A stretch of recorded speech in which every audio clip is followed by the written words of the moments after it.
Hello and welcome back to my channel. On today's video, I'm gonna be making me my birthday cake. So right here, the first step that I'm gonna be doing is I'm gonna be working on my fondant.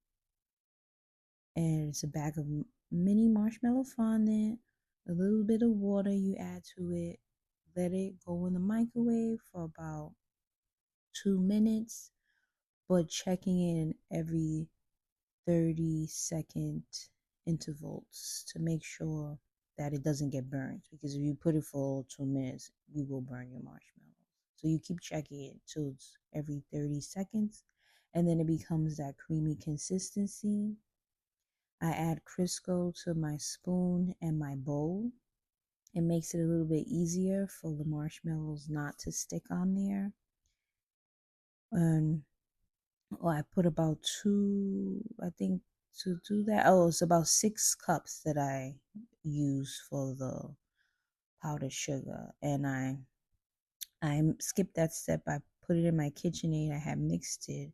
And I don't put all 6 cups of flours all at once. I do it about 3 cups each, and then I mix it all together. And then for the last cup, I put it on the table, and then I mix in the fondant with the powdered sugar, like if you're kneading dough or something, making bread. But that's what you do, and you keep putting that last cup of not flour, powdered sugar to knead into your fondant.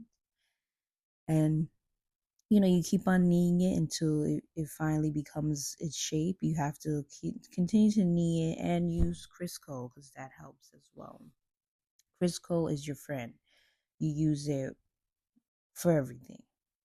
And yeah, what I do for the final part of my fondant, once I rolled it all out perfectly and it's nice and smooth, I rub it down with some Crisco, and then I wrap it with some saran wrap and let it rest on the side for a while.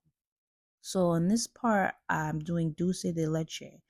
Sweetened condensed milk, you put it in a pot, you let it boil for about 2.5 hours. Over the water overflow the actual can itself, because if you don't, it will explode.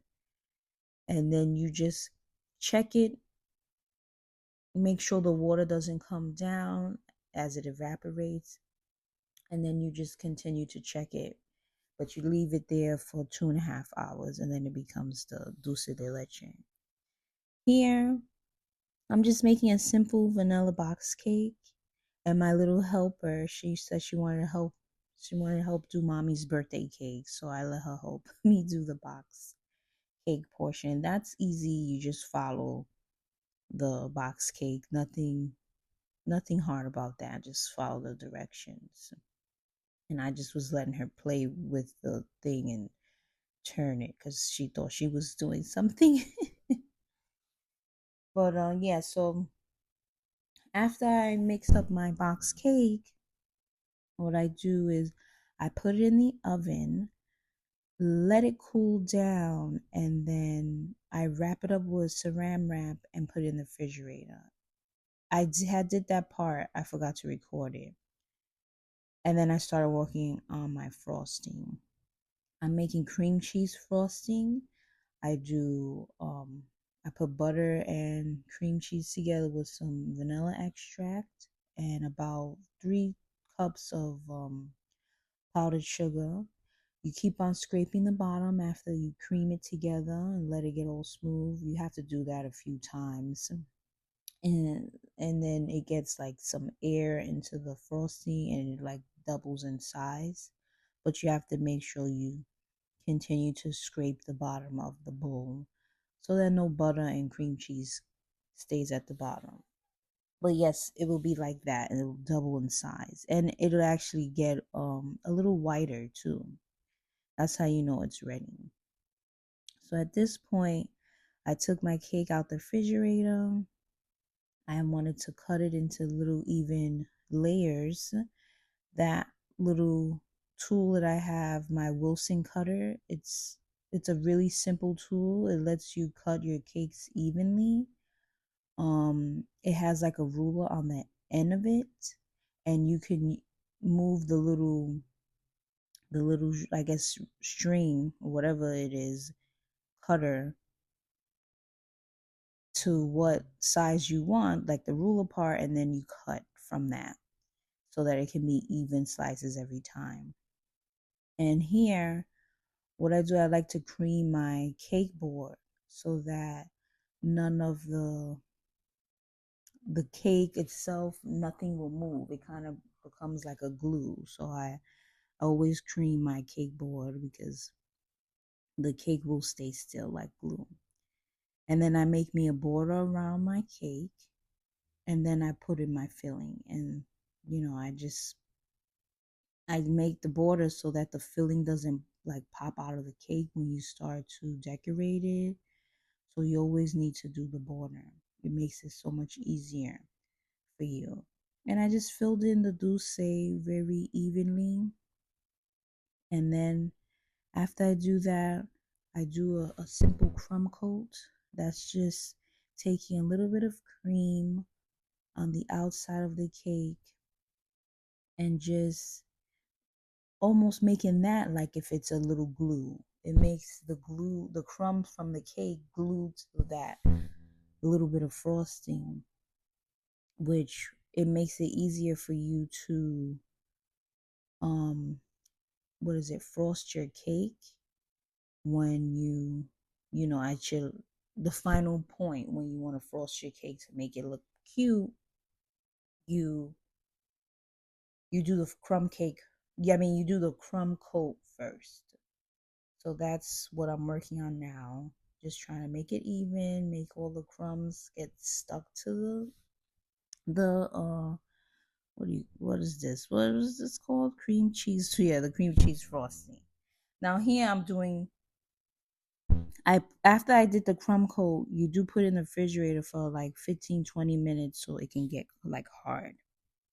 And then once you do that, you can do your regular final coat, which that's what I did, and then I smoothed it out so that I can put my fondant on it. I put it back in the refrigerator and let that frosting get cold, and it gets hard, and it's easier to work with your fondant. And with your fondant, you have to kind of basically warm it up because it's kind of really hard, like a big block. So you use your hands and you knead again like you're doing dough. And you use your Crisco, and the fondant gets warm again, and then it becomes pliable because at this point it's not pliable. But you have to keep kneading it until it gets soft and pliable, like a Play-Doh or something. And then you can work with it and use it as you want. So right now I'm just doing the base of my cake, which is um the white fondant. And then after that I'm gonna put my flowers all over it. Which that was my daughter's idea. She wanted me to do a flower cake, so I randomly just thought of that, and I did the little flowers. But yeah, you just have to roll out your fondant into like a nice circle of whatever you think evenly what you think the cake can fit. So that's what I did. I felt like that was a even enough circle to go around the cake. And then you do little by little, you just lift up the fondant and go with your hand little by little, like basically sliding the fondant onto the cake, and you just continue doing that, moving the fondant little by little with your hand. It's a little tedious process, but you know it this the whole cake process is a tedious, but it's fun to do. I enjoy making cakes, and because I like to, what is the word? I like to create things. I like to use my hands with stuff like that. And I used to do things like that when I was a kid, playing with Play-Doh all the time. So I feel like this is an adult Play-Doh for me, in a sense. So yeah, here what I'm doing is coloring my fondant so that it can It can be, the little pink flowers for the cake. And I have to roll that out as well and cut the little shapes for the flower. So I did that with each little colored fondant. I cut the little flowers out and then I roll it up, and then I